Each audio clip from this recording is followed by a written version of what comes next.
This is Binghamton Now on News Radio 1290 WNBF Binghamton and WNBF.com. Winding down life. I'm Bob Joseph. Today is Monday, October 28th, 2024. Binghamton Now is on the air. Phone lines are open for your enjoyment. The number to call, 607-772-1290 if you would like to talk. WNBF. And I invite you to talk on our Morning Gab Fest, MGF, Morning Gab Fest. So if you have things to say, we have our phone lines, and we are here for you. 9 to noon, Monday through Friday. And we are now 8 days away from the most important election of your life. I stopped by a couple of the polling places this morning to see how things are going. Everything seems fine. There are multiple early voting places in Broome County. And just stopping by this morning at two of them, everything looked fine. I saw no issues. Actually saw no activity because early voting today does not actually start till noon. But everything seemed, just picking two random locations, everything seemed in order.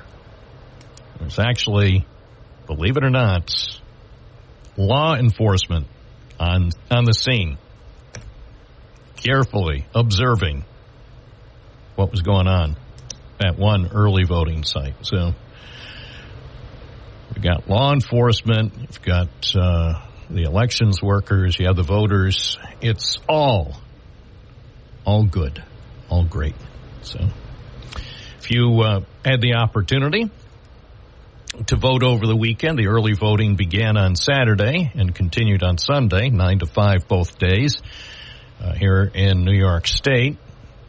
If you voted early, let me know about your experience. Here in Broome County, we have 5 fine locations. And, let me know. I didn't get to the early voting locations Saturday or Sunday to see how many people were there. I was enjoying my weekend. Let's take a call. The first caller of the week. Good morning. You're on the air. What's your first name? Where are you calling from? What better first caller than John from Binghamton? We start off with the best. Yes, Bob. I filed a New York State police report involving our sheriff, Fred Akshar. I spoke at the county legislature meeting, and they didn't interrupt me, I guess because of the current litigation. I came down on the elevator and with our district attorney, Paul Battisti, and Sheriff Akshar. They couldn't shut the door fast enough, public elevator. I even turned off my camera. I was having a conversation with Paul about giving $35,000 of a traffic diversion fund to a newly created foundation that really has no track record. That was the gist of it. And then when I came off the elevator, I turned the camera on, and of course you go out the door, and I asked a few questions, was beginning to warm up, and Fred Akshar took the large door, the entrance door to the county office building, it was glass, and didn't allow it to flow so I could keep it open. What he did is he slammed it. He slammed it so hard. He's a very strong man. He slammed it so hard that it went into my face and into my legs. Now, maybe he wanted to chop my legs off. And I was at a loss for words because, I was using words like thing and, it was just terrible experience. And the fact that Paul Battisti, the district attorney, says, hey, Fred, why don't you knock it off and apologize to John here, that it wasn't handled that way, a mature way, really bothers me. And we're supposed to be an elder-friendly community. And I think when somebody has a 40-year age difference and is a sheriff of a county and attempts to injure a citizen, a 71-year-old frail elderly person, I think that has to be explored as to, the mental fitness and the character of these people. Now, I filed a New York State police report up in Endwell. I'm on body cam doing it. The officer that took the report indicated that they weren't going to do anything with it. I says, okay, that's I don't know who makes those decisions. Well, it might be outside their jurisdiction. Well, because this happened on Broome County property, Broome County Security Building. So first jurisdiction is Broome County Security Division, or you could say, well, it happened in the city of Binghamton, maybe Binghamton Police Department. As far as state police, they certainly are able to review the elements of your complaint, but I don't know if they're really positioned to act on it.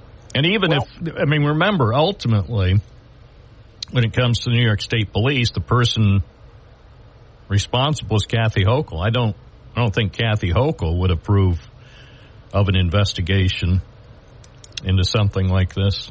Well, that's just on first glance, first blush.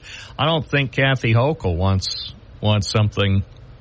Well, state police resources expended on what you allege happened, and then having to do potential interviews with a former state senator and the current district attorney. It doesn't sound like anything that Governor Hochul wants the state to get involved in. No, I don't think she would either, but the allegations are substantiated by video, and this is part of a continuing pattern. Now, I did write Paul Battisti a Hello Paul letter, and I asked him to appoint a special prosecutor or investigator to do this, but here's the problem to me. Why? People act nutty all the time, but also there's the ability after that act to apologize, and I'm not going. Well, you never know. Again, it's ultimately, I guess, sort of a situation between you and the sheriff. Obviously, you've had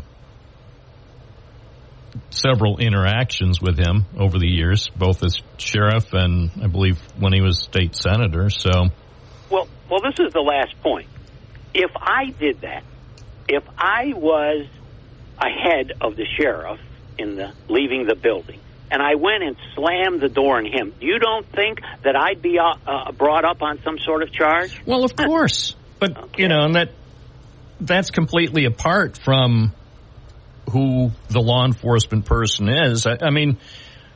We've said before, whether it's in Broome County or New York State or the U.S., there are different types of justice depending on circumstances. So if I did something that, as you say, if the tables were turned and I did something, I would unfortunately probably wind up being charged too, even though I am beloved by many here in the community. So, it's hard. It's always hard to say. Every situation is unique. As far as the specifics of this case, I don't really know. I don't expect anything to come of it. Well, never underestimate. No, I'm not. I'm not saying that it's impossible. I'm just saying, just based overall on the way things go, not just in this county, but in this state and this country. A lot of things happen, and very rarely does a real investigation get launched. The other thing is, even if there was a real investigation, would they ever release the results? I mean, there's so many investigations that are conducted by law enforcement over the course of a month or a year, and seldom, if ever, do the results of these investigations get released to the public. So, and frequently, the other thing is, and some listeners find it infuriating, sometimes they'll say, well, how come you don't find out if such an agency, whether it's local police or whatever, state police, FBI, other agencies, how come you don't find out if they're conducting an investigation? And the simple answer is, most agencies that conduct investigations will never confirm or deny that they're conducting an investigation. Even if I know, even if I've learned through independent channels that there's an active investigation, and I could start that off in my conversation or email, I've been made aware there's an active investigation about something. Can you please confirm? And frequently, the response is, we, as a matter of policy, neither confirm nor deny investigations. And then even after an investigation has been completed, they'll never release the results. Maybe they will if you foil it. Maybe. But oftentimes, as you know, by the way, John, foiling something doesn't mean you're going to get the results in a timely fashion. No, and what's nice about it now is that more and more attorneys' fees for FOIL challenges are being entertained and granted by the court. So that is a very positive effect. I believe that Vestal did pay some attorneys' fees recently. One more thing up in Ithaca, I'd like to congratulate the Ithaca Council, 3 of them, who walked out. Oh, I heard that. Did you hear some of the language? Yeah. Oh, my gosh. They kept the mics on, and I was listening to a report on that as I drove into work today, and I'm saying, you can't say that. And they did. And explain to people just briefly what this, we'll call it a contentious debate, what it centered on in Ithaca. The mayor, there's a city manager now, so the mayor's ceremonial, and all of a sudden he wants a raise, 30 to 60,000. Now, a huge raise, not just a regular raise like the average Joe would get. This is an amazing raise. Well, it's 100% or so, but we have a 58% raise in the Binghamton city budget for a corporation counsel who has no prior municipal experience. And by the way, in April, the Ithaca did hire an attorney for a maximum salary of $136,000. So we've seen this kind of huge raises going on here. Nothing in the 100% area, but what's interesting is, they took away the mayor's responsibilities. No, it is. That struck me as ironic. I didn't drill down in Ithaca to find out what the justification was for such a dramatic pay increase for a mayor who was stripped of many of the traditional mayoral responsibilities when Ithaca hired the city manager. I thought that's a pretty sweet deal if he can pull it off. And one more thing out of Ithaca, which I think is astounding, and it should be happening here, the Ithaca Teachers Union, who wants $9 million more from Cornell to prop up their jobs within the school budget. So I think it's interesting how these things are breaking down, and Ithaca's a good barometer of what's to come. So here you have the elementary and secondary educators demanding more from Cornell. It's wonderful. Yeah, stay tuned. What's happening in Tompkins County could soon be happening in Broome County. Especially if union leaders read the papers. Read the news, which they may. Might give them a good idea. Or should I say just an idea? I'm not going to endorse a particular idea coming out of the Ithaca area, but I wouldn't be shocked. Wouldn't be shocked to see something like that happen here in the Triple Cities. 926 WNBF 607-772-1290. That's the Happy Week hotline. It's going to be a happy week filled with fun and frivolity on WNBF. Automotive Tech. So it's coming down to this, the elections. The elections will be held on schedule. In fact, early voting has begun in New York State. It started on Saturday and will continue over the next several days here in Broome County at 5 convenient locations. Joining us now live is Daniel Reynolds, Broome County's Democratic Election Commissioner. Good morning. Morning, Bob. How you doing today? I am well. How are things? Pretty good. We had a busy weekend with early voting at the 5 sites that you mentioned. So we're going like gangbusters. Everybody wanted to get out first thing Saturday morning and vote. So we had a ton, really. We had about 7,800 voters over the weekend, which is a lot, and which is about double from our last presidential election, the first 2 days. So we're going strong. People are interested. People are excited to get out there and cast their vote. So how did things go? I know, just first of all, one thing that didn't make life any easier for people at the Board of Elections office here in downtown Binghamton was the power outage that affected governmental plaza, including the Broome County office building. I believe the power went off at about 2:15 Friday afternoon, so that caused certainly a bit of a disruption as some of the final work was being done ahead of the start of early voting on Saturday. Well, that's true. That was great timing. Caused everybody coronary on the eve of the first day of voting. So there was a power outage that affected the county office building, the second floor. It wasn't a total, so we were able to fire up a few of the computers. But yeah, it was a very busy time and a rotten time to have trouble with your power. But it worked out. It just got people a little bit behind from what they were doing. You know, we still have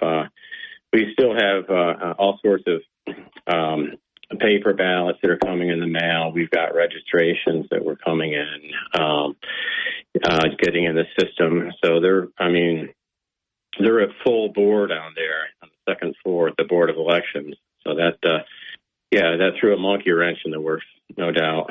Yeah, spoke with a deputy commissioner on Saturday, and she explained that some people were working, I think, as late as 9:30 in the office on Friday night, and simply because, at least for the first few hours, there was not regular power on the second floor of the county office building, so extension cords had to be run, and it sounded like, as you said, if there could have been a bad time, I guess the only worst time could be, say, on, I don't know, the evening of November 5th, say at about 8:58. That would be don't say that, right? Don't even say it. Don't jinx us. Yeah. But no, that's right, and that actually was not really. I mean, it was atypical, but they have been working there until 9:00 at night. For the past week or so, they've been really. There's just a ton of work this time of year for the staff. The staff has done a great job and keeping up, but it keeps coming. So. One of my listeners did send an email, and he expressed possible concern about a delay in the start of early voting at the downtown Binghamton location at the library. But the deputy commissioner, Christina Dutko, told me there really shouldn't have been a problem. There may have been lines, of course, as people got started for the excitement of early voting this year, but apparently there were no major problems with the machines either at the downtown location or the 4 other sites in Broome County. Everything fired up. I was out and about. Everything was fine. I think but there are, there's 9 days, so people have a chance to get out and vote when it's convenient. But a lot of people, and I don't blame a lot of people, they're just excited to go out and cast the vote on the machine. So Saturday morning, there were a lot of people to process. The lines went fine though. I wasn't at the downtown library at 9:00, but I'm told that the lines moved. But yeah, we had a lot of people there. There's more. Early voting continues. Maybe a tip is that if you don't want to wait in a line, it's just not to be an early bird, because it kind of peters out a little bit towards the end of the day. But we've got more early voting today and tomorrow. 12 to 8 are the hours, and then Wednesday through Sunday 9 to 5 are the hours at all of those 5 locations, the 3 libraries and the Oakdale Commons and Hayes, New York. So there's plenty more opportunity to get out there and cast your vote. So you mentioned about 7,800 voters in Broome County cast their ballots over the weekend. Do you have a breakdown? Which day was busier, Saturday or Sunday? It was pretty. It was pretty steady throughout the day. Like I say, maybe it waned a little at the end, but every hour there were a lot of people at all 5 sites. The downtown is popular. The Oakdale Commons is popular, but all 5. I mean, I'm glad we had all 5 because we needed them with the volume. Last time we had 4. We added a site this year because we really needed it. So it was good. How many people are registered to vote in Broome County for this election, approximately? There's about 140,000. That's about average. So basically, over the weekend, more than 5% of those registered voted. Well, plus you've got a lot of. We've had about 12,000 requests for early vote by mail ballot and or absentees, and about more than half of those, at least 7,000, have already been returned to our office. Wow. So we've got a lot of. Yeah, I mean we don't. We're not going to know any results obviously until 9:00 on Tuesday, the 5th, but we've got a lot ready to feed in the machines. Right. Well, the other thing, and sometimes people forget about this, although Election Day is November 5th, and then some, as they say, unofficial, and usually it's there are no major problems with election districts. Usually, shortly after the polls close on election night, you can post the unofficial and complete numbers based on the machine vote on the Board of Elections website, but those numbers don't get certified right away. Those numbers will just have to stand as unofficial for a period of time until all the other ballots, the early vote ballots, absentee ballots are tabulated. Yeah, that's true. I mean, that's true. You're gonna have a handle on the results on election night, but yeah, I mean, people are those that are electing to use a paper ballot. They're allowed to vote, cast their vote right up until election day. So we're going to have some. We're going to have some, probably not a ton, but we'll have some that'll trickle in after November 5th, and we have to count those right up, for a week, right up until the 12th. And sometime after that, we'll do our audits and double check, triple check everything, and then there's going to be a certification with the Board of Elections. Not that it's likely to happen again this year, but people should remember how every vote counts as people in Binghamton on the south side in the 6th district for city council discovered last year, where that city council race wound up in a tie. That's why there's a special election this year for the 6th district, for the southeast corner of Binghamton. Yeah, that's true. There's a rematch. Hopefully they don't have another tie. But if they do, then there's a process and for a hand count. Anything that's very close gets a hand count. So that's we don't look forward to that, but that's the system. We've got to make sure that every single vote is counted, checked, and that we've got the right count. And your office, your Broome County Board of Elections office, along with the others here in the 19th Congressional District, are certainly all very much aware that, hate to overstate it, but perhaps the eyes of the nation might once again be on this district, as has happened previously. We are all expecting probably a close race. It's certainly, I believe, been described as the most expensive congressional race in New York State. So a lot of people are going to be paying attention to how things shape up with the total vote count across the 19th district.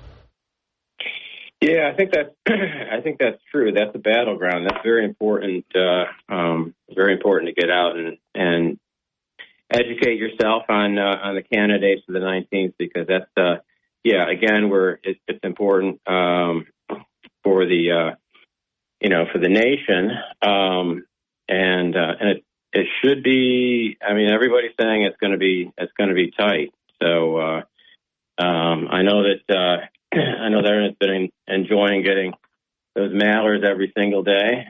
That'll eventually end, but there's some information on there that people ought to take a look at, because that's a big race. We've also got we've got the U.S. Senate, we've got the incumbent Gillibrand, we've got New York State Senate, New York State Assembly, we've got a couple county legislature districts.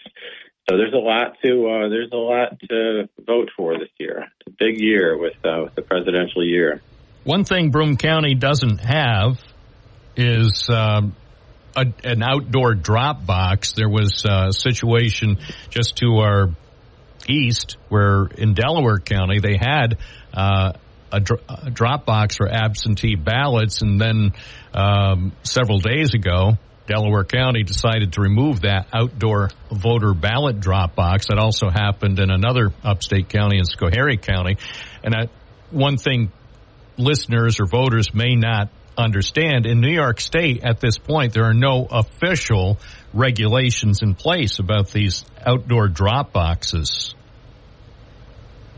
Yeah, we don't do them. We're able to give voters enough opportunities and options to vote without doing that, because people worry about those boxes. There's no point in stoking those kind of concerns. Yeah, it seems like, especially with just the emotions involved swirling around the presidential election and some other elections, maybe at this point having something that can't be deemed to be very, very secure would be just asking for trouble. Well, that's true, and we have potentially. Yeah. So what we've got now, we've got custody of the ballots, and everything is very secure. And we've got the Broome County Sheriff's Department is very good about that. They go out and collect for us. Everything's locked up. They bring it right to us. One of the commissioners takes the handoff in person with the in-person vote. So it's very secure, I think, in Broome County. So I'm not nuts about that concept of drop boxes. Yeah, I would like it in a perfect world, but We don't live in that world yet, so right. Might make it more interesting. You never will. Yeah, no, that's the thing. There's out of a nation of 330 million people, I guarantee there are at least one or two bad actors somewhere at any given time. I appreciate your giving us some information, overview. Anything else that you wanted to point out to Broome County voters while we have you on the line? No, I think we've. I would just say, it's a very important year for the nation, and I would make every effort to get out there and vote. Tell your friends to get out and vote, because it's it's a special year, and you really need to. You can't complain if you don't get out there and cast your vote, make your opinion known. And there is a lot of information, including all the early voting locations, plus the hours at broomvotes.com. The one thing that I encourage our listeners and all Broome County residents to do, if they have any questions, concerns, or complaints or whatever about the election, to contact your office by phone, preferably, and get things addressed before the end of voting. Because if our talk show or some news organization hears about something, say on November 6th, the same with you. If the commissioners or other staffers hear about something and voting's over, it's not something that can be corrected. But if you observe something that you think needs attention, notify the Board of Elections promptly. Yeah, that's a good point, Bob. And yeah, 'cause everything's most things are fixable right up until November 5th at 9 p.m. Absolutely. All right, Daniel Reynolds, the Democratic Election Commissioner for Broome County. Wish you and all your colleagues the best. And if there are any updates that you think are necessary between now and even the end of voting on November 5th, you and the other commissioner or deputy commissioners, yes, the other guy. Sadly, he could not be with us today. The other guy has been with us before. Yes, Mark Smith. Mark Smith is the Republican commissioner. But if either you or he or the deputy commissioners have information that you think is important to pass on, you know how to get in touch with us, and we'll get it on the air. Yeah, we'll do that, Bob. Thank you for that invitation. I appreciate it. Have a good day. All righty. See ya. 947 WNBF, real information, real people serving a real community. Because you deserve some accurate information. So that's what we're committed to doing. It's Monday morning, October 28th. Early voting resumes in Broome County today at noon. And if you need specific information about the locations, well, if you really need it and you don't have access to the internet, you can call me here on the station. I'll tell you about each location. But again, today's voting will be done at those 5 spots in Broome County from noon to 8. 607-772-1290. I'm Bob Joseph. You're listening to Binghamton Now on WNBF. It's 9:51. Going back to the phones, Carol in Johnson City. Good morning. Good morning, Bob. I have nothing political to say. I'm saving that for another call. But I hope Dan Reynolds is still listening, because I want to compliment him on the correct usage of a phrase that everyone else is saying incorrectly. And even on WBNG News, the news people, they've used that expression, and they're missing one important word, and that is when Mr. Reynolds used the expression about the power outage, he said it was a monkey wrench into the works. And I've heard people say they throw a wrench into it. Listen, that's an old expression, and I was around when it was being used the correct way. So well, how come they don't use it anymore? Because I don't know. They're missing the word monkey. It's like why? It could be a wrench. You can throw a wrench into the works. Wrench. Bob, I'm 20 years older than you. I've been around a while, and that expression used to be used quite frequently. And when he said monkey wrench... Right here, they have it, Collins Dictionary. Throw a wrench into the works. So it's been changed. What year was the dictionary printed? It's on the internet. It says throw a wrench into the works, Collins Dictionary. It says that's what... That's incorrect. I'm sorry. It's incorrect. Well, you tell the people who write the dictionary. Well, that's what I was going to say. How old were the people that wrote the dictionary? Old enough to know better. Yeah, right. Old enough to have permission to write a dictionary. Not anyone can. Well, right here, it says. Trust me, that is not the correct expression. Trust? How can I'm not going to trust you. I'm going to trust the people who write the dictionary. Okay, I don't want to argue with such a silly, stupid. No, it's not an argument. I'm saying you can use either way. If you want to say wrench, okay. If you want to say monkey wrench, good. It has more meaning, like monkey antics. Like you see all these stupid movies with monkeys doing crazy things. And now you're being critical of monkeys. I know some monkeys. I've seen some monkeys who are far smarter than humans. So back in the 50s, when I took a trip to Florida on 2-lane roads with 4 other relatives, including my grandmother, when we went to Monkey Jungle, a monkey no, that was a parrot that snapped at me. I'm sorry. I don't like monkeys because they have very sharp teeth. What about Curious George? He is adorable. That's what I'm saying. Don't generalize. Don't paint all monkeys with a broad brush. There are many fine monkeys. You can make a lion lovable in a cartoon. Disney has made billions. That's why I said that. Thank you, Carol. Bye.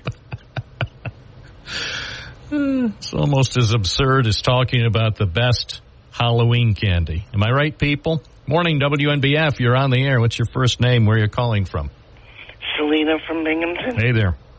Hey, this is just a metaphor. I just want to throw this out there. You can still throw a very small wrench into a very large engine and still stall it. That's my point. It doesn't have to be a monkey wrench. Any wrench can wreck an engine. Yeah, you could have a 15-cylinder engine, take a tiny, tiny wrench and throw it into the crank. It'll still stall it. Yep. There you go. So, not to put too fine a point on it. Appreciate the call. Okay, wait. Monkey business. Get me Senator Hart on line 2. Monkey business. The phone company playing tricks again. They threw a wrench into their phone lines. Hi, WNBF. You're on the air. What's your first name? Where are you calling from? I'm Mike Brown, calling from Marsh Pond. You deposit. All right. So what's going on there? I'm just in my car doing a little Reiki on my shoulder. So I'm starting to heal myself in my car. And I wanted to talk about the election a little bit. You may have to call back because we're running short on time this segment. Oh, okay. Well, that's fine. Give me a call back in a bit, okay? Sure. But I have I can do it. Oh, the bear thing. Yeah, okay. Well, give me a call back when we have more time in the segment because I don't want to shortchange you and be subjected to scrutiny by regulators. It's 9:56. Bob Joseph on WNBF. We begin the hour speaking with Congressman Mark Molinaro, who is seeking another term in the House of Representatives, representing New York's 19th Congressional District. He is the Republican incumbent. He's facing a challenge by Democrat Josh Riley. Good morning, Congressman. How are you? How are you? I'm well. How are you? Great. Where are you? Are you up back on Birdsall Street over in West Endicott? No, I was actually out in the western end of the district 2 days ago. I'm at the eastern end of the district today in Rensselaer County. It was they added the county to this district after redistricting again, and some part of the state I know well, but out and about meeting voters. The clock is ticking. Early voting began on Saturday. I just talked with one of Broome County's election commissioners. He said in Broome County over the weekend, 7,800 people voted. Already, I believe he said 7,000 mail-in ballots have been received in Broome County. So that represents more than 10% of Broome County's registered voters have already cast their ballots. So there's a lot of interest in the elections this year, not only the 19th congressional district, but of course the presidential race. Well, and understandably so. And in fact, we've been encouraging people to get out and vote early, bank your vote, get it in, get it counted. And we've seen a great enthusiasm and turnout. I mean, frankly, on both sides, which is wonderful. And I think most Americans, and certainly most of the folks I represent, are concerned about the future of America in upstate New York, and they're concerned about the crisis at our border, the high cost of living and doing business, crime in our communities, and wanting to create opportunity for our kids. So get out there and voice. Make sure your voice is heard. New York Post has just endorsed you. What, if any, difference does that make? It says, of course, this is a rematch. You facing Josh Riley again after defeating him by a slim 2% margin in 2022. And according to the Post, they think you are, in their view, by far the better of the two choices. Does this endorsement mean anything to you? Well, sure. Of course. I think they always mean something, but at the end of the day, the most important endorsement is that of the voters. But there are folks who read the Post. Obviously, people read other newspapers. But what the Post talks about, and I think it's important, Bob, and quite frankly, because my opponent has really just avoided talking to the media or debating, and they really put a nail on exactly what Josh Riley's last 20 years has looked like. And with all due respect, despite the TV ads, all funded by dark money. I mean, there are millions of dollars coming into this district by folks all around this country. And Josh can say he doesn't take corporate money, but his campaign's fueled by dark dollars. He took a $30,000 paycheck from George Soros himself and a not-for-profit he established. But what they put their finger on, and I think it's important, is that this administration, President Biden, used the very legal framework that Josh Riley advocated for as a Washington, D.C. lawyer for the last 20 years to dismantle border security. And with it, 10.5 million people poured into this country. The New York Post talks about his continued silence when there was a outbreak of anti-Semitism on college campuses. It's not enough just to have talking out of both sides of your mouth. You really have to call it what it is. It's evil. And frankly, there are far too many Jewish students and Jewish Americans that are living in such intolerance. And so from my perspective, they just simply continue to make the case that here I am working in the district representing the people of upstate New York trying to bring about border security and drive down costs for the people I represent. 10:15 on a Monday morning. We're talking with Congressman Mark Molinaro. Were you at the big rally for Donald Trump at Madison Square Garden yesterday? No, I was not. I was in Greene County for all of yesterday. But I will tell you again, great enthusiasm, and folks, are really calling into question what these last 4 years have looked like in America. Much has been made about a lot of the comments at that event yesterday. Obviously, some of the comments made by Donald Trump, the Republican presidential candidate, but a lot more about some of the racist and, we'll just say generally mean-spirited comments that preceded Donald Trump throughout the day. You may not have seen much of what was said during that event at Madison Square Garden, but I'm sure you've read at least some of the stories about some of the things that were said, including some really mean-spirited things about Puerto Rico and things that just seem to be unnecessarily incendiary at a time when I think most people in both major parties are trying to get America to come together. What do you make of some of the really negative and powerful comments that came during that rally. Congressman. Bob, 2 days ago, the Vice President of the United States called the former president a fascist, and Democrats in New York were calling them Nazis. Listen, I thought that comedian who said those things, I thought he bombed. I thought the jokes weren't funny, and quite frankly, he should be ashamed of himself.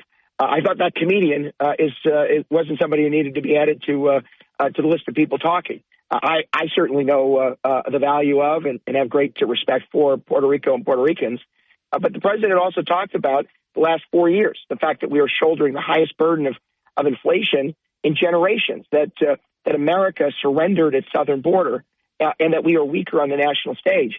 And keeping in mind, again, I think both sides and to give one side a pass is just not acceptable. I certainly from my own work and my own language, I try to work with anybody. I'm the second most bipartisan member of Congress. But let's be fair. Referring to New Yorkers who came together in Madison Square Garden as a Nazi rally, as MSNBC did, or as the vice president referring to the former president who was just attempted assassination twice as a fascist, I think none of that is acceptable. And I think, frankly, we all are better than that. And frankly, for me, I love representing this part of the state because when I'm out in the communities, people aren't talking that way. They're talking about how to keep their farms afloat, how to pay their bills, how to get their kids to practice after school. Those are the things that I'm caring about. I mean, hey, listen, President Trump yesterday talked about a tax credit for caregivers. That's a bill that I carry, where frankly, those who take care of their senior parents or caring for a child with a disability shouldn't have the burden of government on them and should receive some tax relief. So I'm going to keep focused on those things.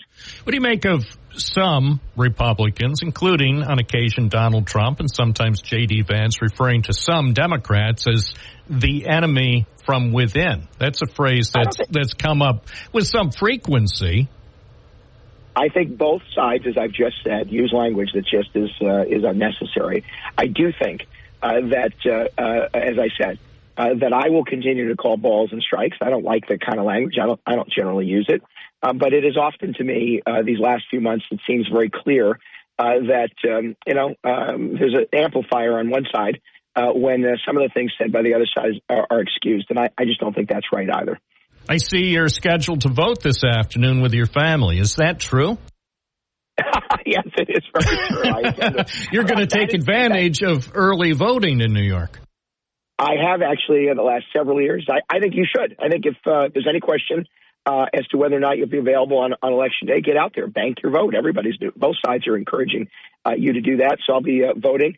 I get to vote with my wife and my adult daughter. As most know, Abigail is now 20 years old. It was a real wonderful thing when she turned 18 and had the right to vote. Abigail lives on the autism spectrum, and so she takes this very seriously. She gets to support her dad and wants to do that. So I'll be voting this afternoon. I encourage others to do the same. But we're crisscrossing the district, talking to voters and out and around as best we can. Did you hear that Hakeem Jeffries, the minority leader of the House, is coming to Binghamton this week? Yeah, think about this. Now, mind you, Josh was careful not to bring him any earlier. I mean, Hakeem Jeffries, just keep in mind, Hakeem Jeffries is a part of the downstate Democrat coalition that has brought New York sanctuary city policies, brought New York cashless bail policies, brought New York discovery reform. All of it has made us less safe, and frankly, has shoveled millions of dollars. I mean, $25 million in dark money shoveled into this district by Hakeem Jeffries, so that he can guarantee if Josh Riley to win, that he'd be a rubber stamp for him. Remember, the very first vote we will take is to select a speaker. And I can't imagine anybody in upstate New York wanting to hand over the Congress to a downstate Democrat who is responsible for the very policies that have made us less affordable and less safe.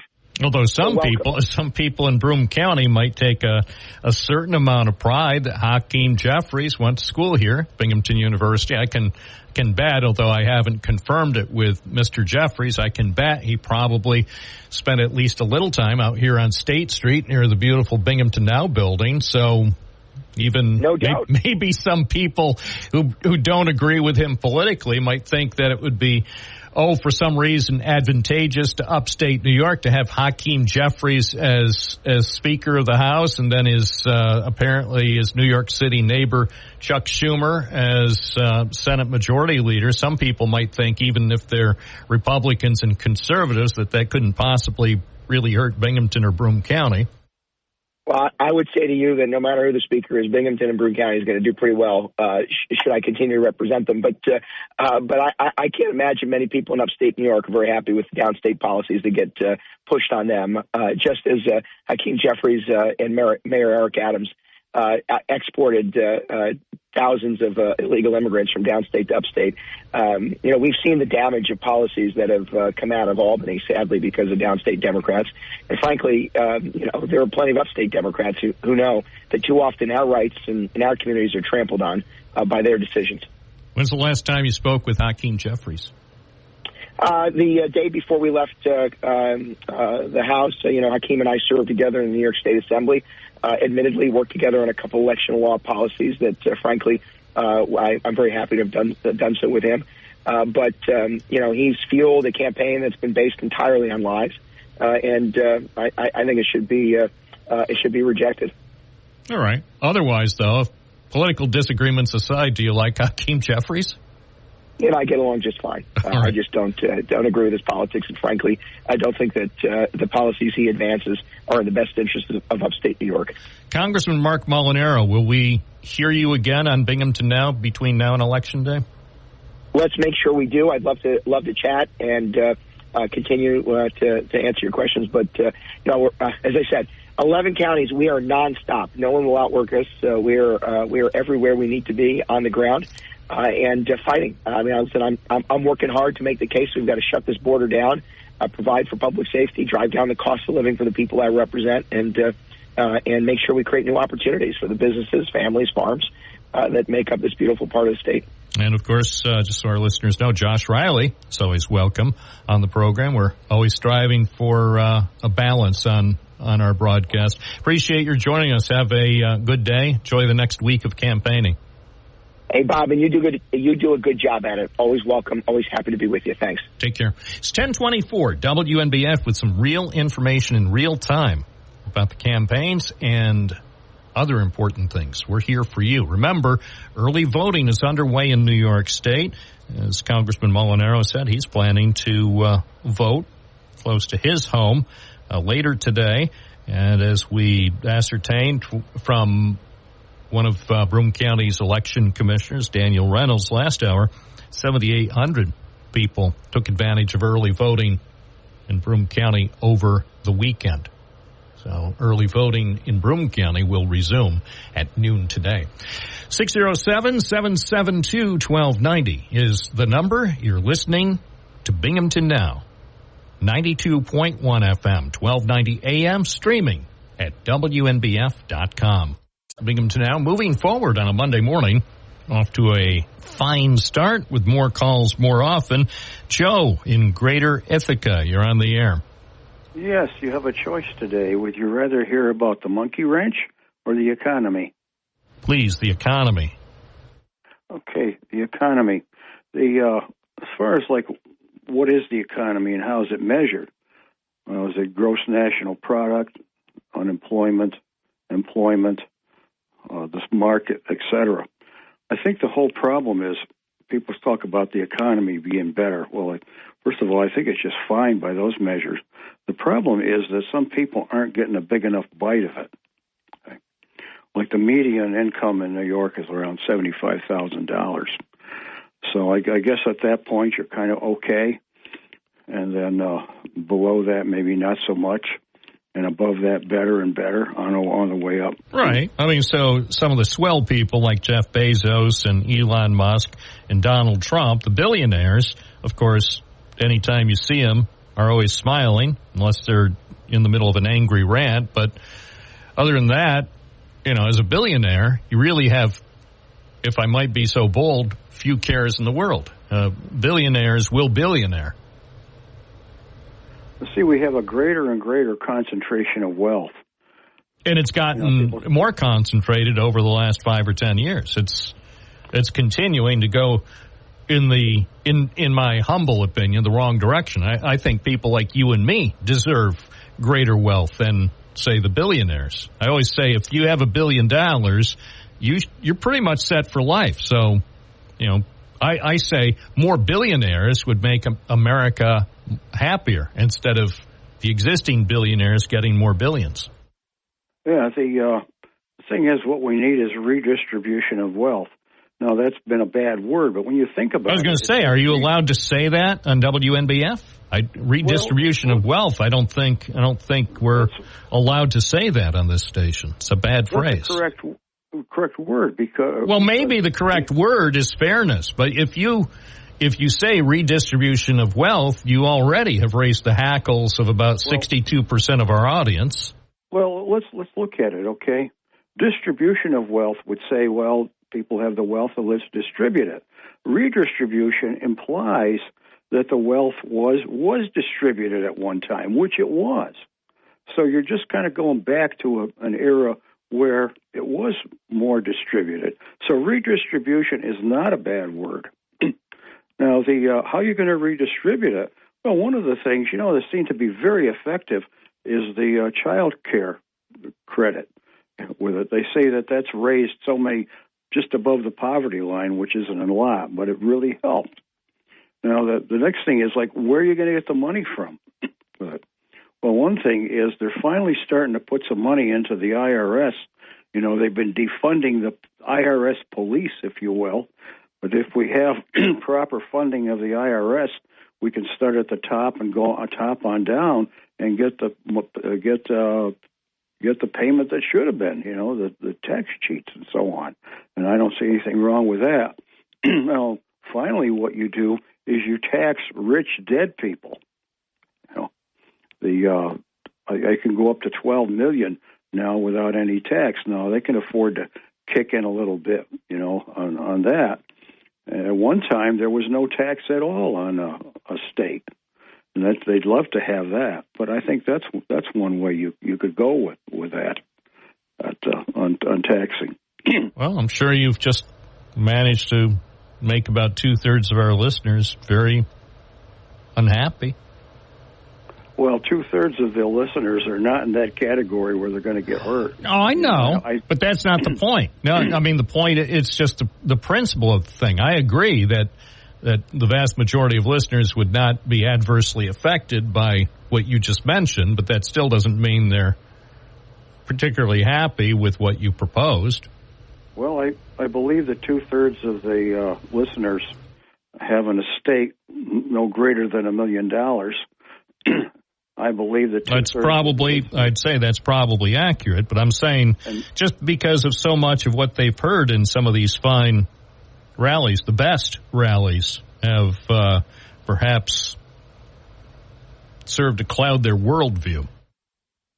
And 2/3 don't cheat on their taxes either.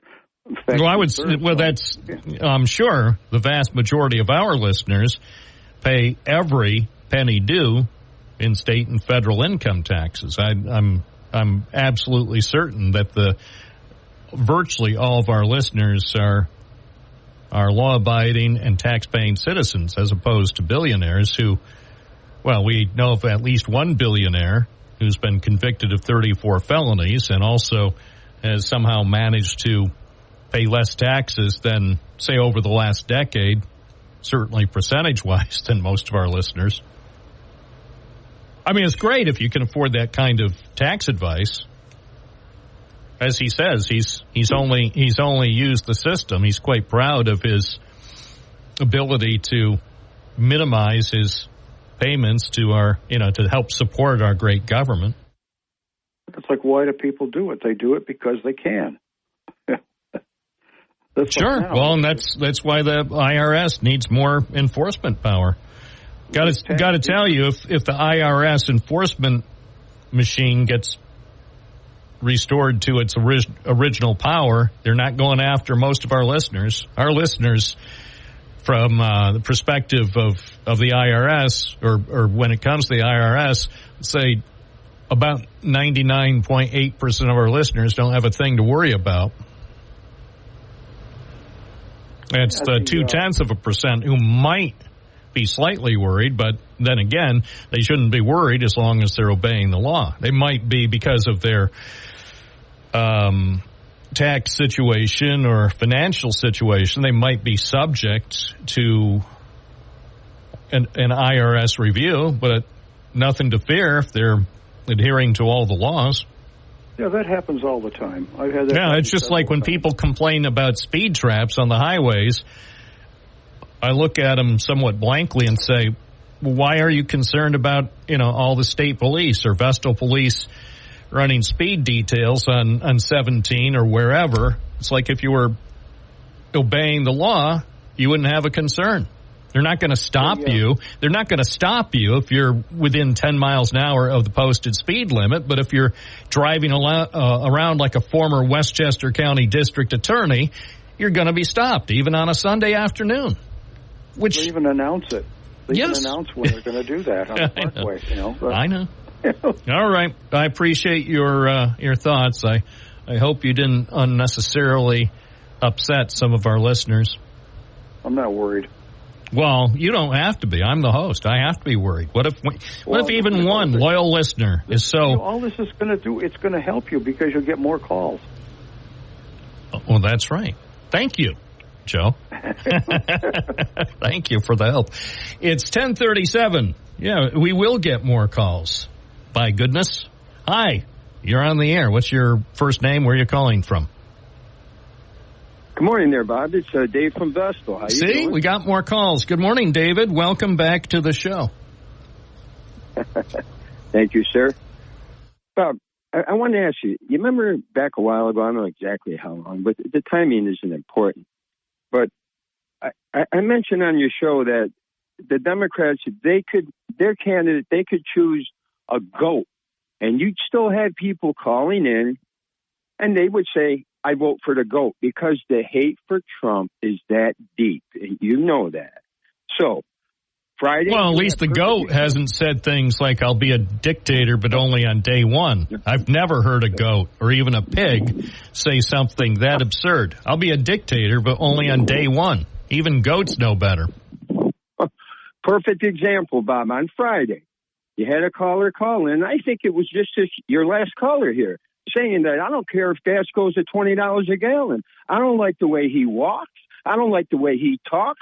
I can't stand the man. Now, that's pretty sad and selfish. What about the rest of the country? What about the people that are hurting? $20 a gallon would destroy some families, Bob. That's pretty damn selfish. I can't believe he said that. The hatred's that he might be well off. He might be great financially. $20 a gallon wouldn't hurt him at all. But I thought that was pretty disgusting and selfish. Just had to get that off my chest, pal. Wow, you had to wait all weekend to do it. I know.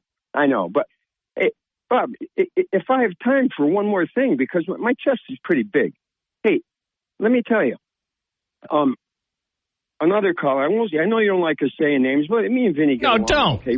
Don't say names. Please refrain. Please refrain from saying names. Just talk about the issues. Don't talk about other callers, because that only serves to discourage people from participating. Some people, and it's true, the person you just referenced, he doesn't give a darn if you mention his name. And in fact, I think he kind of enjoys it. He's not dissuaded. But some people are. So here's my advice to all callers. Talk about the issues, but don't necessarily refer to any particular caller by name, because it only serves to discourage some people who are already sort of on the line of being concerned about participating on a talk show to begin with. So no names, please. It's unnecessary. I respect them, Bob. Hey, but this one topic that keeps being dwelled on, Bob, certain callers or caller. But you don't even have to say that. Don't even reference certain callers. Just talk about an issue. You are not the sole arbiter of the final truth of everything.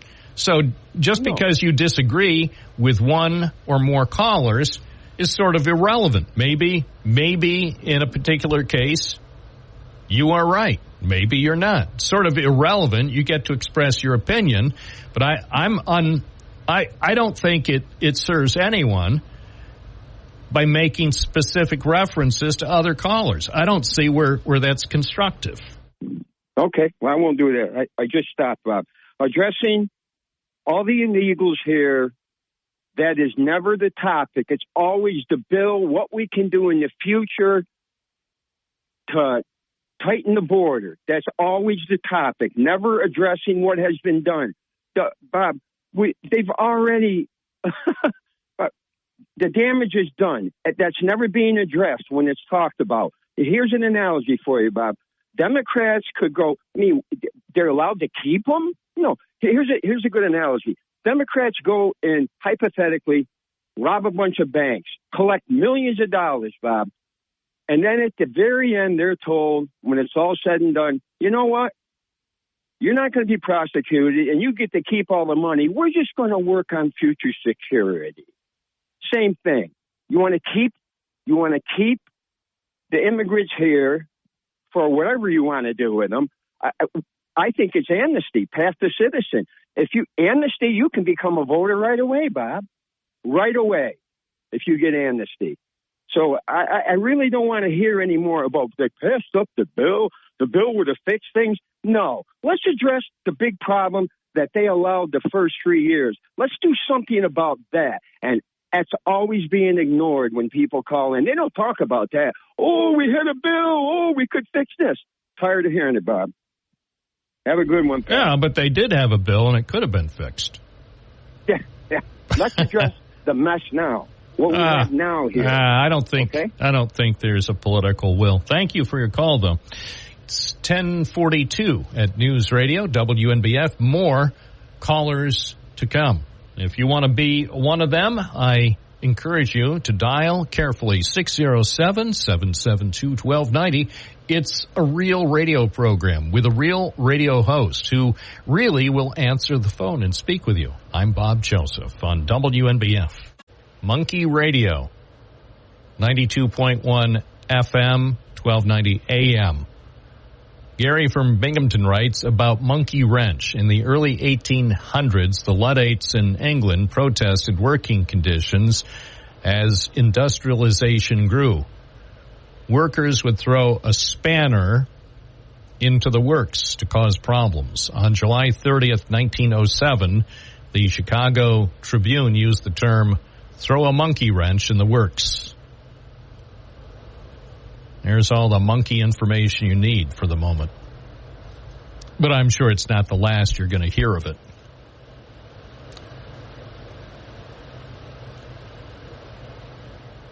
We love monkeys, and, of course, we all appreciate their contributions to America and the world.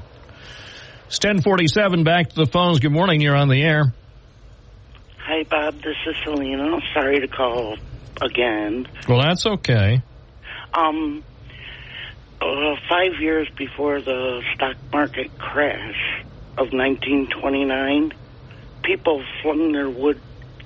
They were threatened by their livelihoods were threatened by automation. Flung their wooden shoes called sabots into the machines to stop them. Hence the word sabotage. That's good to know. So maybe there will be more sabotage as American workers get fed up with losing their jobs to automation and AI. What if there is additional sabotage to come? Yeah, probably quite a bit. I'll hang up after this one. This Sunday at 2 a.m., move your clocks back to 1 a.m. All right, that's called switching over to standard time. It's a real pain in the butt, isn't it? Oh, I hate it. Well, I can't say hate on the radio. I strongly dislike it. I don't hate it. I don't hate anything or anyone. I just strongly dislike it. No, I stand down on that one. I hate to say that word too, but all right. It's just disappointing when you have to move all those. I know. I know. I wish they would have a service like, the people who do DoorDash or those other services. I wish they would have a service where they would come in and check all your clocks while they're changing the clocks. They could put new batteries into your smoke detectors and also give you a chocolate cake. Well, why can't they just leave it on EDT and never change it? That's what I say. I mean, I like my personal plan is just choose a time, and we call it U.S. time, and we just call it, like, say, right now. Say the time that it is now, just announce. And why can't Joe Biden do this as his final official act as president to finally end our national nightmare and issue an executive order effective immediately that the time that it is right now in Washington, D.C., 10:49 a.m. is called U.S. time, and from now on, that's the time everywhere you go in America. So you could be in D.C., in Binghamton, Chicago, Denver, San Luis Obispo. You could be anywhere. You could be in Anchorage or on Maui, and U.S. time is always, well, now it's 10:50, but it's the same time everywhere you go. In that way, people can schedule whatever they want, whenever they want. They can go to school when they want. They can mow their lawn if they want to mow their lawn at 3:20 a.m. U.S. time. If you think your neighbors are going to put up with it, go for it. Yeah. See what I'm saying? Okay. It doesn't matter if it's light or dark. People are going to use energy anyway. Sure. Have fun. Yeah, Have fun. I think it should be the same time all over the world. Always. And it should be U.S. time because we are the best. We will have the best time. Thank you for taking me again. I love you. All right. Have a great day. That's it. We have the best time, so it's 10:51 U.S. time, the best time. Any country that's with us, if you're an ally of the U.S., if you get even 1 penny in funding from U.S. taxpayers, you will be obligated to adopt U.S. time. See what I'm saying? So that means a lot of countries that get a lot of money from the U.S., from our Treasury, from U.S. taxpayers, if they want to keep getting money from us starting immediately, if you want any more money from the United States or military support or any other support, you have to automatically switch over to U.S. time. Remember, you're not obligated. You're under no obligation if you're another country to adopt U.S. time unless you want further assistance from the U.S. government. So starting now, U.S. time is 10:52. It's the best time. Anybody else can operate with whatever other time they want. They're free to choose. But if they choose to use another time system other than U.S. time, they're not getting 1 more penny from the United States government. And no more defense assistance. I think they would decide quickly that it's a relatively small adjustment to make to U.S. time in order to keep getting billions and billions and billions of dollars from American taxpayers. It's not too much to ask. What else is going on here? Any more trouble on the thing about monkeys? Not really. At least not any emails that can be aired. Let's see. Somebody pointed out that we haven't done the weather forecast. It's true. We haven't. Been having way too much fun. Here's the forecast from the National Weather Service, providing only the best weather. Partly sunny today, high 56, mainly clear tonight, low 41. Partly sunny tomorrow, high 61. Partly sunny Wednesday, high 74. Sounds like another round of summer-like weather coming up Wednesday and Thursday with temperatures in the mid or perhaps even upper 70s. Right now, officially, it's 36. That's 2 Celsius here in downtown Binghamton. WNBF, 10:53 U.S. time. Morning, you're on the air. What's your first name? Where are you calling from? This is Beverly from the town of Dickinson. Hi, what's going on? I done a writing on a crash of 1929. My mother and father lived through that, and my sister and my older brother were born at the time. The best years were in 1927 and 1928. People were spending money like crazy. Well, it sounds like the U.S. today. Sounds like the USA today, doesn't it? People spending money like crazy. That's an interesting article. I mean, I wrote the article when my father was alive, and he told me a lot of good information. And they claimed that Edgar Hoover was the fault of that. Why? What did he do? I don't know. They say that he was the fault because the stock had failed. Yeah, but J. Edgar Hoover, I mean, he was widely viewed as the best dressed FBI director. Well, yeah. But my father told me that he was the cause, one of the causes of it. I don't know. I have my doubts. I'll have to look into that. 27 and 28, and people were spending money like crazy. And then all of a sudden, in October of 1929, everything crashed. All right. Well, I'll look into that. I was unaware that Edgar Hoover had anything possibly to do with it. Appreciate the tip. Okay? Okay, thank you. 10:56, we have more coming right up. It's live and local. Binghamton Now, WNBF. Binghamton Now, always live, always in living color on NBF, 92.1 FM, 1290 AM, streaming, WNBF.com. Stay connected using the free WNBF app. One of the best, seriously, one of the best sources for news in the Binghamton District is WNBF.com. If you enjoy local news as much as I do, I recommend that you check out WNBF.com. Also, for greater chewing pleasure, follow Binghamton Now on Twitter. So if you want to know about breaking news, if you're following Binghamton Now on Twitter, there's a really, really good chance that you're going to see the latest stories that I post at WNBF.com on Twitter. And if you're following on Twitter, take a look at that thing I just posted. It's an image. It's not a story. But as they say, every picture is worth 1 billion words.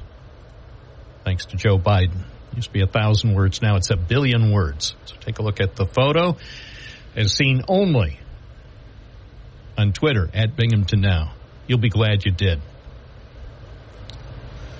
Let's see. WNBF.com. Let me punch up so I can make a couple of references to stories from Friday afternoon. Did have a chance to go behind the scenes of the pad climbing gym, the facility now under construction on Vestal Road. And it's been a while there. Talking with co-owner Yishai Horowitz. Talked about the 16,000 square foot facility on Vestal Road. And they've been working on this now for a couple of months. And they plan to have it open in early December. So if you are intrigued by the concept of a climbing facility here in Broome County, you can read about it and see a few of the behind-the-scenes images. Yes, behind the scenes. I love going behind the scenes.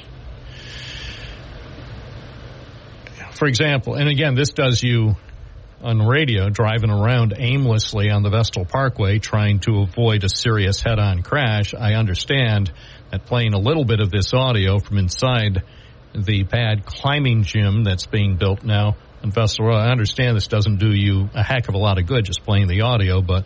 This is the future climbing facility called The Pad on Vestal Road.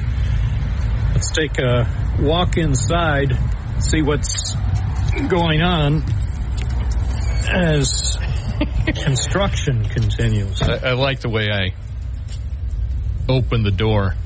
You would think it was a 15,000-pound door, the way it just seemed to be opening with such difficulty. I think that's called acting.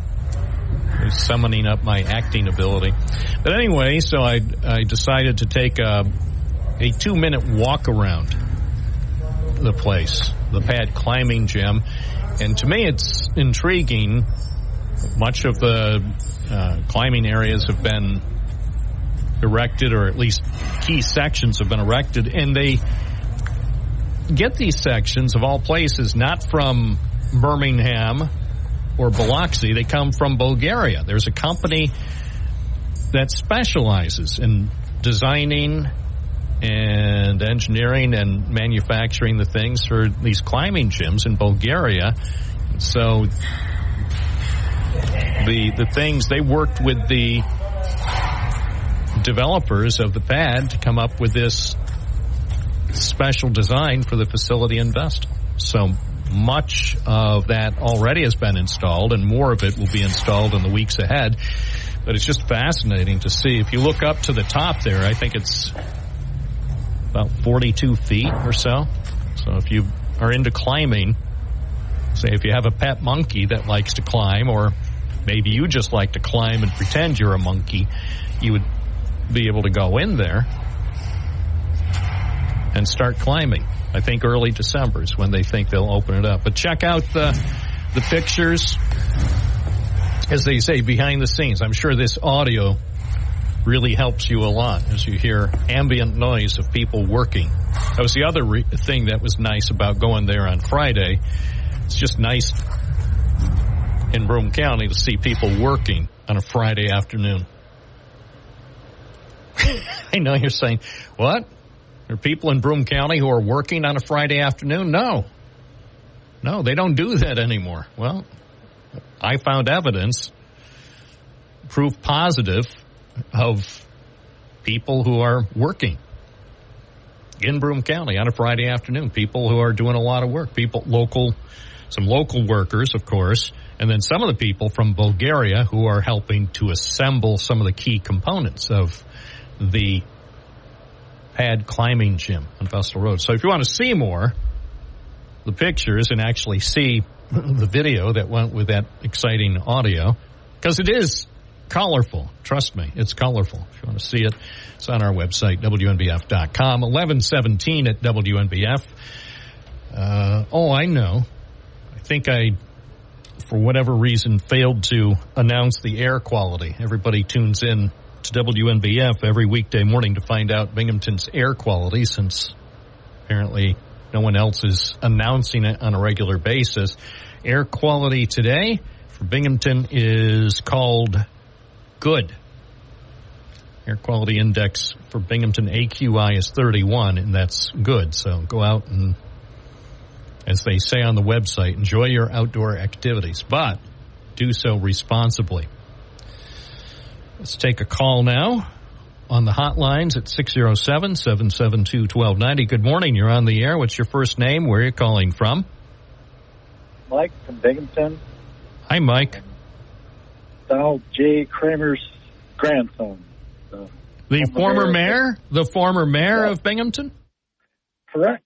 Oh, see, I'm old enough to, I don't know that I'm trying to remember, what years did he serve as mayor? I mean, it was some time ago. It's a long time ago. Was it the 50s into the 60s?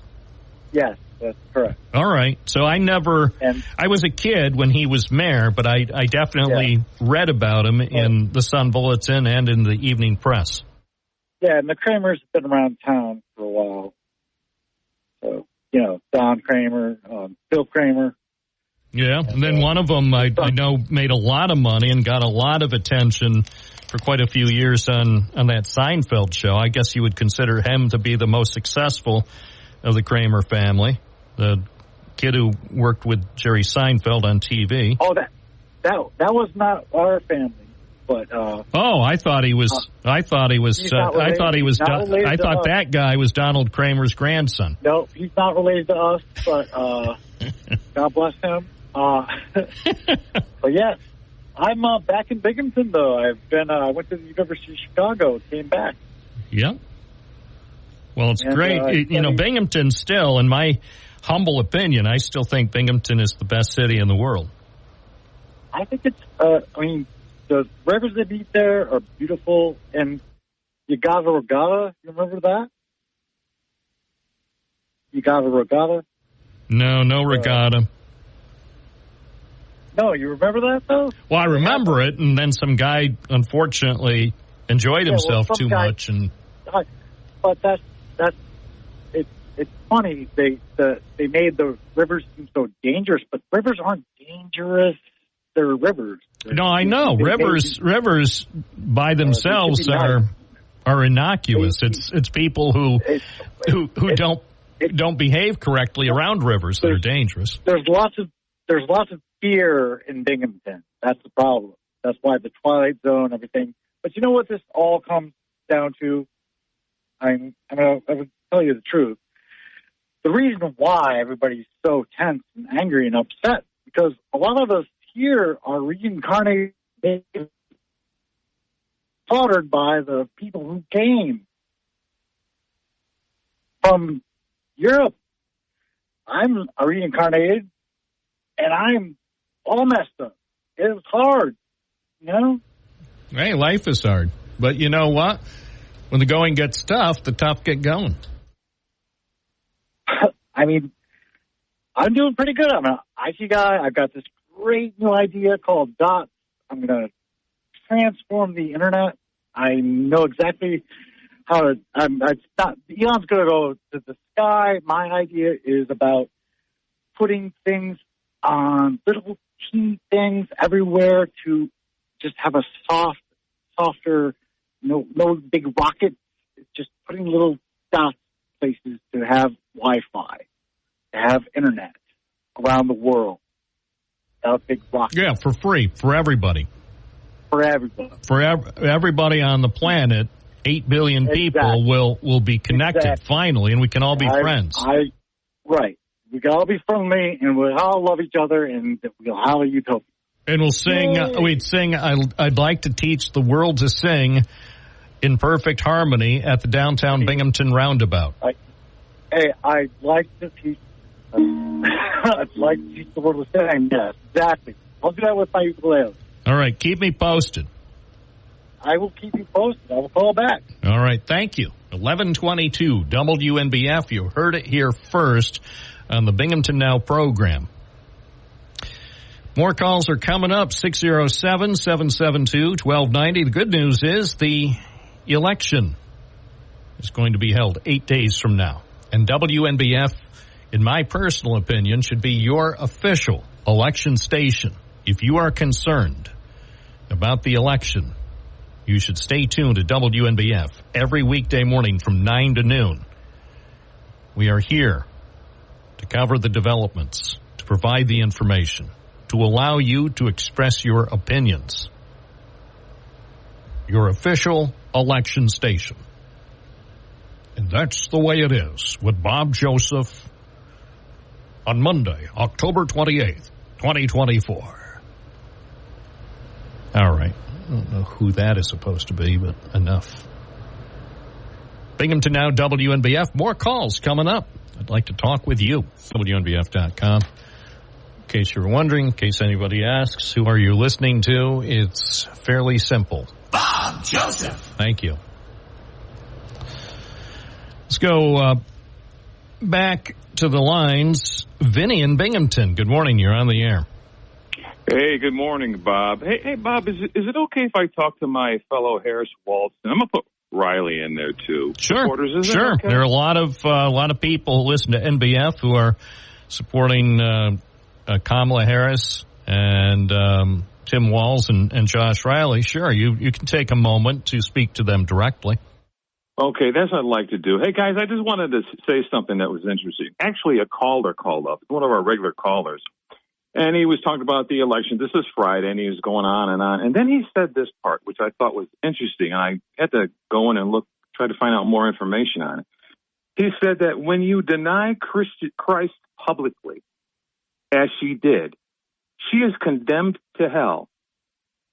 And I said, what the heck is that all about? So I looked it up, and I want to tell you, I think that's where this caller pulled it from.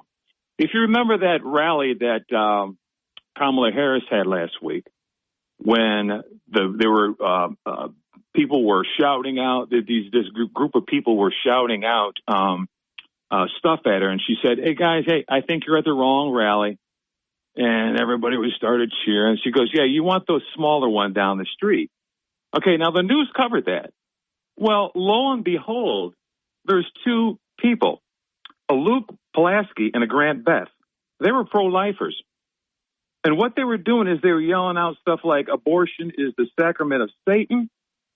They were yelling out Christ is King, Jesus is Lord. And then after that, they ran to Fox and told everybody what was going on and how the people were hitting them and stuff like that. They said they were doing God's work by intending, and they were specifically responding to Harris's pro-choice commentary during the rally. And then after that, they ran over to CBN, the Christian Broadcasting Network. And they were talking about how we were heckled and this and that, and said in the reflection of the event, Jesus was mocked, His disciples were mocked, and that's okay. In reality, we did God's work. And we were there for the right reasons, and God is watching us at this moment. And then they talked about when they're on their way, she was actually waving at me. I took this cross off my neck to wear, and as we were getting asked to leave, I held it up in the air and waved it at her, pointed at her, and she looked directly in the eye, me in the eye, kind of gave me a evil smirk. This is part of what Matt Ryan was talking about a couple weeks ago, and I know a lot of you guys have. This is this Christian nationalism. Now, you got to remember, these are the folks that were told to shut up and sit down when what's his name from Utah? He ran. Oh my God, I forgot his name. Mitt Romney. When Mitt Romney ran, these were the groups that the Republicans told to shut up and sit down because a lot of them believe that the Mormon religion is a cult. And you can look this up. They did that. They knew that the Christian right did not like these people because they were a cult, even though they act more Christian than some of these Christians do, the Mormons do. Even though, nope, it's a cult. And I noticed this. What was Trump saying Sunday? Did you hear that? I know for a lot of you that have heard, you should have heard of it down there. Antichrist, talking all this scripture stuff. And I'm thinking, they're going to get behind this rapist predator, this convicted felon, this bigot. He doesn't believe in the Constitution. Well, why are you going to sell a Bible? Why are you going to sell a Bible when you know he didn't believe in it? And guess what happened too Friday, Bob? The 27th woman has come forward. Stacey Williams, Friday, 27th Yeah, I saw. woman. I saw. Yeah. Uh-huh. You guys going to ignore that? Well, yeah, they're going to ignore it. Why would they? Why would they pay attention to dozens of people who've made accusations over the years? Why would one more make a difference? Now, at this point, very little. In my opinion, nearly nothing is going to dissuade Donald Trump's supporters from supporting him. I can't imagine. Now, there could be conceivably something, but at the moment, Vinny, I can't imagine what it is, what could possibly happen involving Donald Trump between now and Election Day that would dissuade one of his supporters, one of the people who've been supporting him for many years, including the millions of election deniers from 2020. I can't imagine anything could emerge, any any October surprise or even 50 October surprises between now and Tuesday of next week that would cost him a single vote. Well, no, that's true. And he said that about walking down Fifth Avenue, too. But my point is, I'm going to point on the table that, hey, this stuff you brought, it's spoiled. No, it's not. Yes, it is.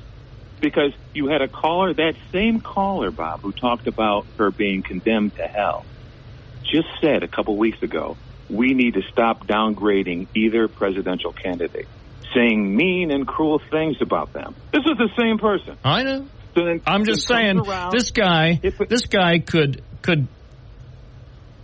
open up a burger stand down in Halstead and for 6 hours on a Sunday hand out bags containing Trump burgers and put poison onions on them, and his supporters would eat them. Even if they were sick, say by November 5th, they'd still vote for him. Even if Dr. Anthony Fauci presented crystal clear proof that it was poison onions on these Trump burgers that were served by the candidate that made you sick, people would still vote for him. Even if they were in very serious condition, they would still manage to find a way to the polls November 5th, if they hadn't voted already, and they'd vote for him. And people would say, but the onions with D. coli on them, or whatever, tainted with D. coli, and we have proof from several professionals, including independent labs, Republican-controlled labs, that prove the onions are what made you sick. And you've been sick now for the last 6 days, and yet you're going to vote for the guy who put D. coli onions on your Trump burger. And people would say, yeah, exactly. Please, sir, Bob, may I have another? Hey, Bob, and can I address this one last thing? Well, if you must. If you're going to continue along these lines, I'm only going to allow you 1 more minute, Vinny. Well, I just want to talk about honesty, because there's a caller who says I call and spread hate, my hate spreader from Binghamton. I hope he's listening now, and maybe you missed Friday's phone message, but gentleman called in from Vestal and called Kamala Harris a dingbat. Then right after that, a caller from Binghamton called in and said, I agree. Good job, sir. And then right after that, another caller called right in, Halstead. I agree. Three people agreeing with one person saying some hate. I didn't hear you call in. And now that you know what went on, maybe you can call in so that we can hear how you address those hate spreaders. Well, I don't know. And by the way, I encourage all participants not to make specific reference to past callers, because it's been my experience that many people who call in occasionally find that to be unpleasant. They worry. Even if they have a relatively innocuous comment, and then someone, either later in today's program or in the days ahead, will make reference to them, and they don't want to face that kind of specific criticism. So I strongly encourage people to try to avoid making reference to specific callers. If you have an opinion about a topic, by all means, express your opinion. 11:34, let's take more calls. Oh, my gosh, now the lines are hot. Every line is blinking to the point of virtual meltdown. Good morning, you're on the air. What's your first name? Where are you calling from? Common Sense Vic from Shenango Fort. Oh, thank goodness. Not a moment too soon. Good morning, sir. Good morning, Bob. Hey, I call myself Common Sense this morning because of previous caller.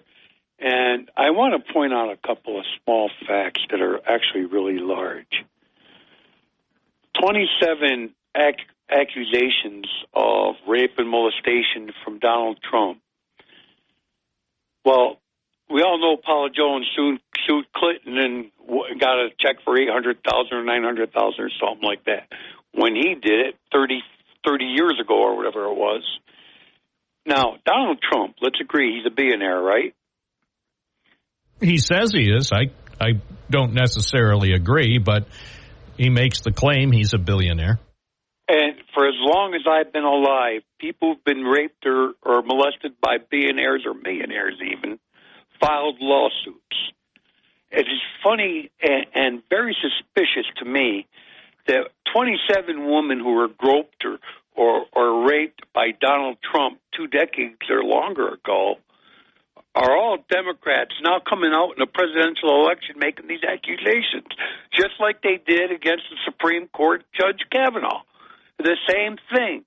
It's the same thing. So when people come on your show, Bob, and God bless them, I'm not bashing them. They believe what they believe, but common sense tells the American people that this is targeted by the Democratic Party to dishonor a man running for president so that they can get their choice in there, who, by the way, is not the people's choice, never won a vote from the people. Well, but she could be the people's choice November 5th, so we don't know. Let's face it. She became the accidental candidate. It's not because of something she did. It's because of the way circumstances went. It's because Joe Biden is in no condition to be president for another 4 years. So don't blame, unless you have evidence that Kamala Harris contributed to the issues currently facing Joe Biden. It's not her fault. The only evidence I got against her is what everybody already knows. She knew he was... Hey, yeah, so what? Everybody knew. It's not her fault. What was she supposed to do? She's a loyal employee. It'd be like me saying to my boss, on the air, I've seen signs that you're not capable of doing your job. You can't say that about your boss publicly. Get real. She was supposed to vote. Am I still on? Yeah. Where do you want to go? I mean, why would I cut you off, Vic? You're the man with the common sense here, not me. I thought I heard a click. That's why I asked. Oh, continue. But sadly, I can only give you 1 more minute. She should have invoked Article 25 right after Joe got elected, as far as I'm concerned. And she was part of a big plan, maybe not her own plan, but the people who run Joe Biden. When that debate happened where he just flubbered the whole thing up with Donald Trump, that's when they realized they were in trouble, and they realized that Biden already had over $200 million in his war chest, that the only option they had was placing Kamala, into the position to run for president so they could save that $200 million, and the media made her popular. She only got 1% of the vote when she was running before. She was voted by the Democrats themselves as the worst possible vice president in the United States, history of the United States. What, worse than Dan Quayle? Hey, at least Dan Quayle knew how to spell potato. At least, by the way, on January 6th, at least he gave Mike Pence some good advice. So there's that. He may not have been the world champion spelling in the spelling bee, but at least J. Danforth Quayle came to the rescue of America on the brink on Insurrection Day, January 6, 2021. So I commend Mr. Quayle for his service to the nation. A grateful nation applauds him. 11:39, this is Bob Joseph. A guy with a program and phone lines for you. More calls are coming up on our Monday program. WNBF. Binghamton now moving forward at 11:42 with more calls more often. Tom and Endwell, you're on the air. How's it going today, Bob? It's going well. Hope your morning is off to a good start. It's always off to a good start. I was just kind of really hoping that me and you can reminisce, kind of like you and the last caller, and we could talk trash, Joe Biden and Kamala Harris. Would that be okay? Because it was okay the last call. I definitely want to talk about, the pedophilia behind Joe Biden constantly sniffing and groping children on live television. No, I don't want to talk about that. Well, it's Monday. It's early in the week. Give me a break. Oh, but if we're talking about Trump, that's okay. Well, he didn't do it on live TV. Oh, he didn't do it? He does, Bob. Well, we know what he said on the Billy Bush bus. I mean, that's crystal clear. It was so bad, and it has to be bad to get that kind of language on the front page of the New York Times. Even now, I marvel that the New York Times on October 8th, it was a Saturday, I believe, in 2016, October 8th, front page of the New York Times uses words and language unlike any ever used before by the old gray lady. And I'm thinking, why would they stoop so low? And then I thought, because this guy could be president. So, yeah, I mean, it's there on tape. But it wasn't live. It was on tape on the Billy Bush bus. It's so funny. You will trash Trump with your callers, but when it comes to trashing Joe Biden and Kamala Harris, you shut your caller down. Well, Joe Biden's not on the ballot. So, if you want to focus your concerns about the candidate, Kamala Harris, you could. I'm sure you have some negative things to say about her. Bob, you just proved the point. All right. Thanks for your call. More calls more often. Chris from Binghamton. Good morning. You're on the air. Good morning, Bob. It's a beautiful Monday morning. Two-head it is. Oh, it's fantastic. So I just got to say, Vinny, the fake Italian, you need some help, bud. All right. Thanks for your opinion. Again, we strongly discourage any references to WNBF callers. We strongly discourage. We encourage you to talk about the issues. If you have personal attacks involving callers or the host, contact the police department to file a report. They'll probably take your information if you want to attack someone personally by name. Pat in Binghamton, you're on the air. Hi. I just wanted to call also about this election. Just watching in the last week or so when the former president was talking about Arnold Palmer and at a rally and just totally a subject that there's no reason in the world this had to be brought up or why he was laughing and thinking it was funny. Then there's him saying that about the enemy within, like you mentioned before, and how people at first thought he was talking about the immigrants, and then really what he was talking about was he mentioned Pelosi and Adam Schiff, and how he felt that, we have to get rid of these people, and said that he would send in either a National Guard or a militia into their homes. And I'm thinking, that just sounds, like the Holocaust in a way, when the Jews were just dragged out of their homes. I don't know what he, thinks he's going to do. And it's a very scary thought. And then when this storm in North Carolina, and he told all these people on TV that FEMA money was gone. Oh, the lies about FEMA. And I think he put FEMA workers at risk. Some of the rank and file FEMA workers whose only wrongdoing was to try to help people affected by the disaster. They were put at risk, and some people actually received threats from some of the people who heard what Donald Trump had to say. Right, and they believed it. And that's my point, is that if you have somebody in leadership who is constantly causing, people to be upset and hateful towards others for no reason. I mean, that was based on a lie. And there's so many times when he's done this, and you can see that he's done it. And when they talk about, Biden doing nothing about the border, I think the first week he was in, there was some kind of a filibuster where he couldn't do anything. And that was one of the first things he did, was try to stop, the border. Then to turn it around, when he's not even in office at the time, he's scaring people to the point where they don't even vote for their own senator who made this bill, to help the border, or a bipartisan bill.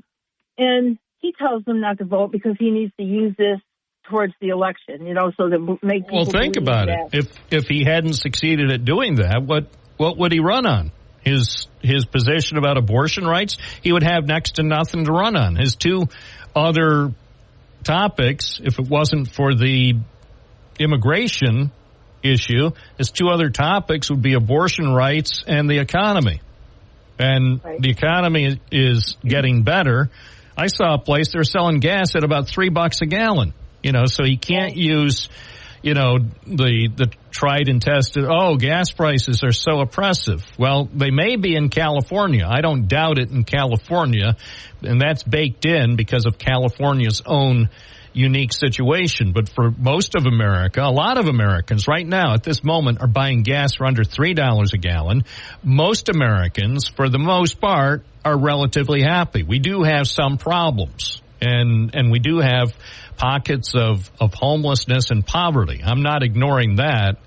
But I'll tell you, most of the people that I run into on a daily basis, and I run into a lot of people around here, they seem to be doing fairly well for themselves. I think, just my observation, most people around here are better off today than they were 4 years ago. Well, I still think that he's so frightening because he never follows laws. He never, hardly ever tells the truth about anything. And when you think about somebody that you want to trust, how do you trust somebody like that? How can you? My feeling is, wouldn't you rather vote for somebody who stands for truth and righteousness than somebody who you just can't believe half the time? Yeah, and then well, you make an interesting point.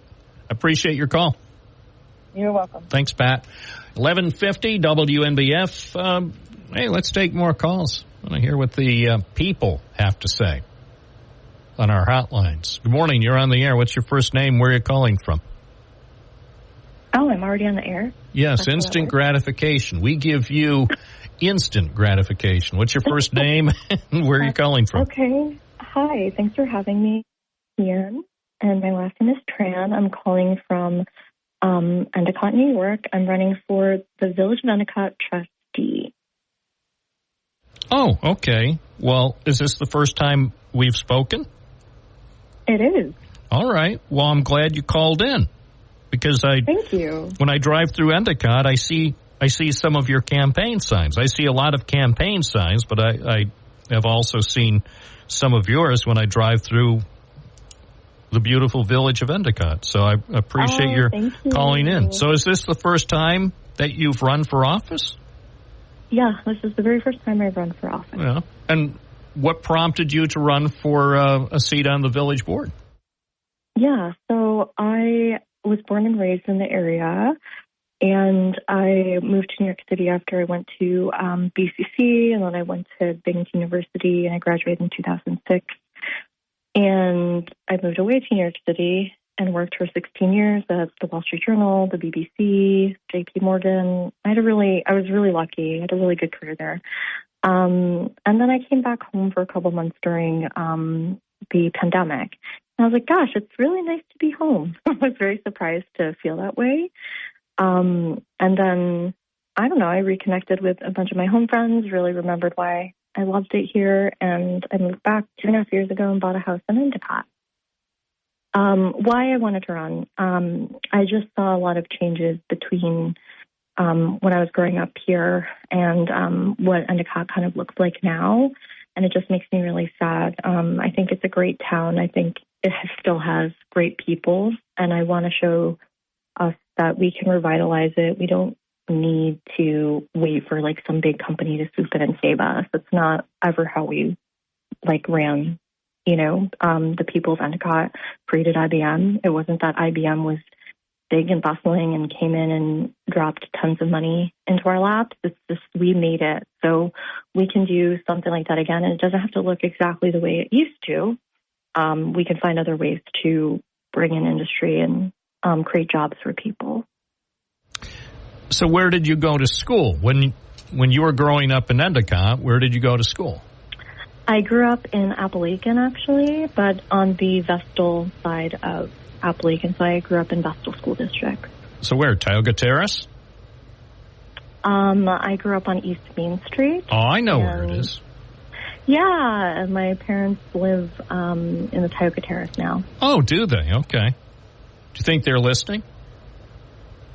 Probably not. Well, you have to have a word with them and tell them to listen to Binghamton's best radio program. I will. Tell me. I'm fascinated now about your background and why on earth did you get involved in the lucrative world of journalism? By the way, obviously, you know what. Obviously, I'm being a little sarcastic there because nobody makes money in journalism anymore. I was on the advertising sales part. Oh, okay. Well, that's if you're in sales, you have a chance to make some money if you're good. If you're a good salesperson. If you're a journalist, you're going to be living in a cardboard box in a van down by the river. But so now in Endicott. What part of Endicott do you live in? What are you sending people to my house? No, I'm just saying what part of Endicott. Where? By Round Top Park. Yeah, good choice. I love Round Top. Okay. Well, I was just surprised. Actually, I'm surprised we haven't heard from other candidates in some local elections. I'm glad that you took a moment to call in to talk about your thoughts about the village of Endicott. And, of course, I lived in Endicott for many years, and I'm proud of having been, I lived in Endwell and Endicott for many years, and then, other places around here. I've always been very proud of the village of Endicott, the history, but I'm also excited about the future of the village. I think the village has potentially a bright future if people help to guide it in the right direction. There are a lot of positive signs for Endicott, and doesn't mean that there has to be another IBM or another Endicott Johnson to make Endicott vibrant in the coming years.